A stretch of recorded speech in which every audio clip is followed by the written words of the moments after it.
immediately stakes a claim in the center, opening lines for the queen and bishop.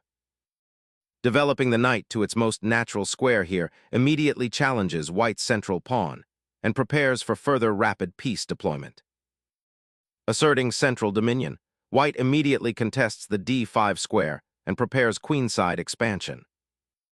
Embracing the king's Indian setup, black signals an intent to control the center indirectly and launch a counterattack from the queen side.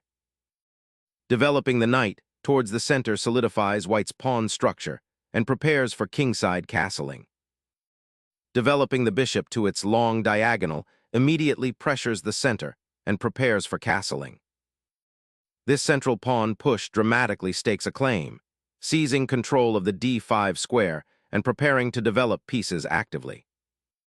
Solidifying the center and preparing development, this pawn advance embraces the king's Indian setup's characteristic pawn structure. Developing the bishop to its natural outpost solidifies control over the center's light squares. Securing the monarch amidst the expanding center is a prudent safety measure, preparing for future middle-game skirmishes. Developing the knight to its most natural square strengthens white's central control and prepares for kingside castling, a standard and solid continuation. Challenging white's central grip, black opens lines for piece play and aims for active piece development. Solidifying the center's pawns, white prepares to challenge the e5 pawn and bolster piece development. Sacrificing positional harmony for immediate tactical fireworks, black boldly challenges white's central pawns. Pinning the knight creates immediate pressure, forcing black to address the potential for a doubled pawn and disrupting their kingside castling plans. Challenging white's knight, but this pawn push weakens the kingside light squares. Retreating the bishop from the g4 square redeems its positional integrity, preserving the kingside defense and preparing to exploit black's slightly awkward knight. Sacrificing pawn structure for initiative, black opens diagonals but exposes their king to potential threats. Retreating the bishop to g3 allows for improved pawn protection on the kingside, reinforcing the e4 pawn while preparing for potential queenside play. Shifting the knight to the queenside creates a pawn majority threat on that flank. Strikes at the center, opening lines and forcing black to confront the pawn's positional sacrifice for rapid piece activity. Reclaiming the pawn opens the e-file, a pivotal point for future exchanges and central control. Opening the king's flank now creates attacking chances.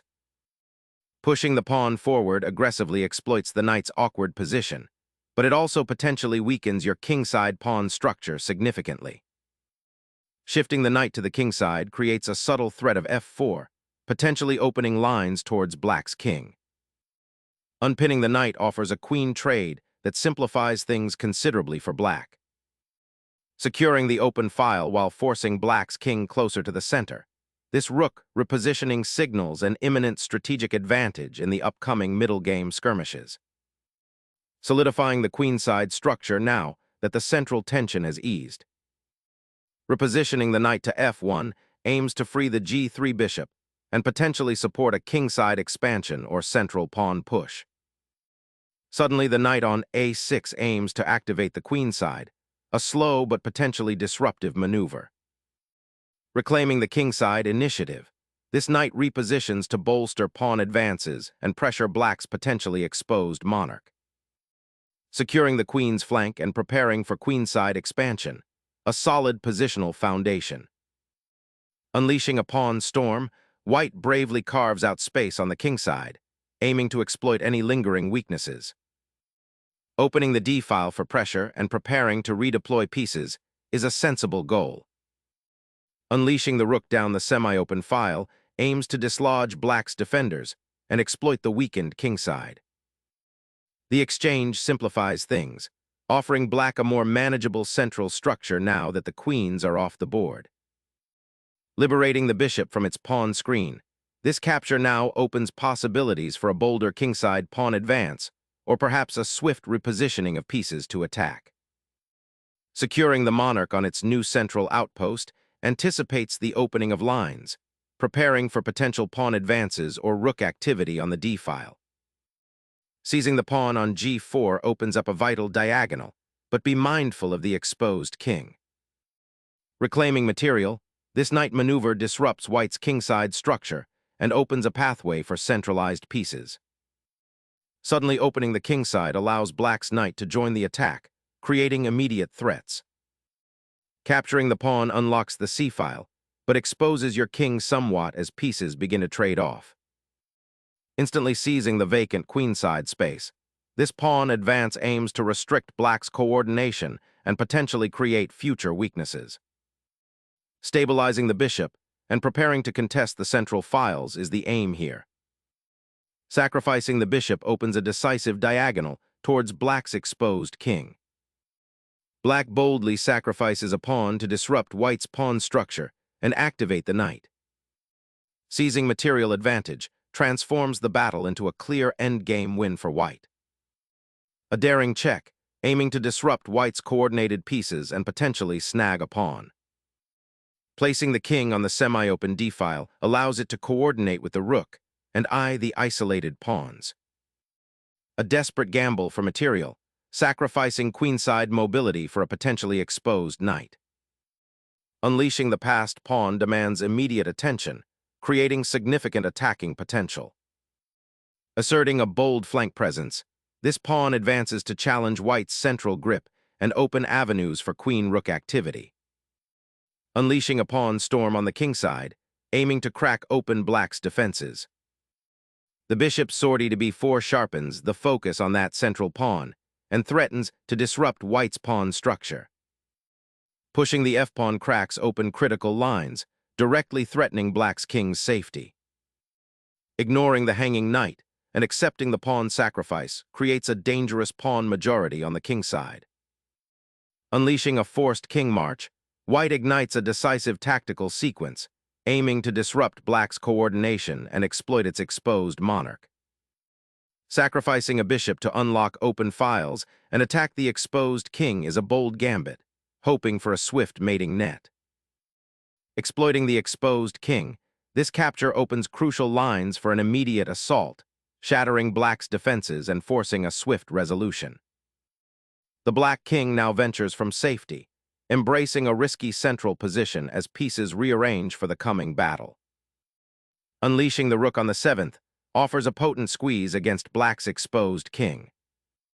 Unleashing a crucial knight fork, black aims to disrupt white's pawn chain and seize the initiative, forcing a defensive reaction. Securing the monarch to initiate counterplay amidst the chaos becomes paramount. Unleashing the rook to a central attacking post, aiming to disrupt white's king safety and exploit open lines. Unleashing the bishop to a commanding diagonal, aiming to disrupt the black king's already compromised safety and create winning threats.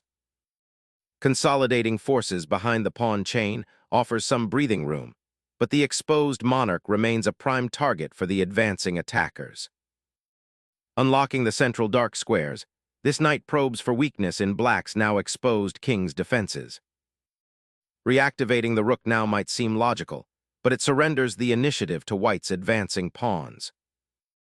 The bishop repositions, targeting the weak squares around the black king and preparing a potential breakthrough. Clearing the bishop allows the rook to eye the king directly, but sacrifices structural integrity. Reasserting control over the central files, this move aims to blockade black's pawn advances and prepare for a decisive kingside assault. Reactivating the knight opens lines for a potential counterattack, creating dynamic tension on the board. Asserting control of the central squares and activating the king's pawn is the primary goal, preparing for further pawn advances. Shattering the pawn chain, black initiates a decisive pawn exchange, aiming to simplify into a more manageable endgame where the knight's activity can shine. Recapturing the knight simplifies the position, a sensible choice given the current material balance and ongoing pawn storm. Recapturing the pawn solidifies the king's position and prepares to contest the center. Unlocking the g-file presents a bold opportunity to pressure black's crippled kingside. Reconnecting the rook to the central files is a sensible regrouping, aiming to challenge white's dominant pieces. Activating the rook on the f-file forces the black king to shuffle, weakening its defensive structure even further. Shifting the king to the open file offers a chance to consolidate, though the passed pawn on the d-file still poses a threat.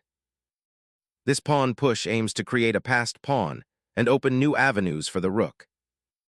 The rook's repositioning to the open file aims to disrupt white's pawn chain and potentially create counterplay. Disrupting the pawn shield around the black king presents a dynamic attack. The king sidesteps the immediate discovered attack, seeking refuge behind the pawn chain.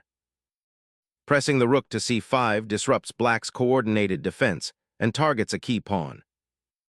The king, exposed and adrift, faces a looming reckoning as the rook asserts dominance along the open file, clearing the path for the white king to actively participate in the endgame action. Securing the rook on the open file solidifies black's defensive structure, activating the knight to a vital central outpost. A last-ditch attempt to activate the rook and challenge the open files. A decisive push to secure the king, initiating a crucial central pawn race. Opening up the queen side and the b-file for potential counterplay. Unleashing a checking cavalry raid to disrupt the black king's precarious repose. Relocating the monarch to its current flank is a tactical necessity, aiming to evade the looming offensive. Capturing that knight eliminates a critical defender and opens a path for your rook to infiltrate the back rank. Seizing the open file with the rook offers a chance to disrupt white's king's safety. Activating the king provides immediate attacking energy.